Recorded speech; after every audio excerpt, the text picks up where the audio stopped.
வணக்கம் பஞ்சாப் ஃபேன்ஸ். நீங்க ஆடி ஜெயிச்சிட்டீங்க. ஆனா தயவு செய்து சொல்றேன், உங்க டீம்ல ஒரு unwanted bowler, international bowler Harshdeep Singh, நீ ஏன் அவரை வச்சுக்கிறேன்னு எனக்கும் தெரியல. அங்க போய் விளையாடினாதான் அந்த நிலைமை தெரியும் சொல்லுவீங்க ஃபேன்ஸ்லாம். ஒரு ஓவருக்கு ஃபுல் பாலும் ஒயிட் லைன் அடிச்சிட்டு இருக்காரு. எதுக்கு பவுலிங் பண்ண வந்திருக்காரு? யாருக்காருன்னா போயிட்டு அர்ஜுன் டெண்டுல்கர் போய் கத்துட்டு வர சொல்லுங்க.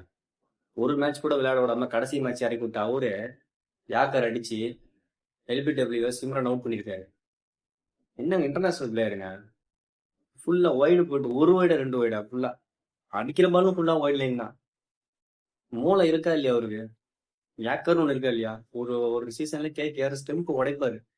அதுல இருந்து தான் நான் ஒரு ஃபேனே ஆனேன். ஸ்டெம்ப்லாம் உடைச்சிட்டாரு, அது 2 வாட்டி தொடர்ந்து. ஒரு யாக்கரே போட தெரியல ஒரு மேட்ச்ல கூட. நானும் இந்த சீசன் ஃபுல்லா பார்த்தேன், ஒண்ணுமே சரியில்லை. இதுல வேற அவரே அவர் ட்விட்டருக்கு போடுறாரு, நெக்ஸ்ட் சீசன் பஞ்சாபுக்கு நல்ல பவுலர்ஸ் கிடைப்பாங்க, ஸ்ட்ராங்கா வருவோம். உண்மையே சரி கிடையாது.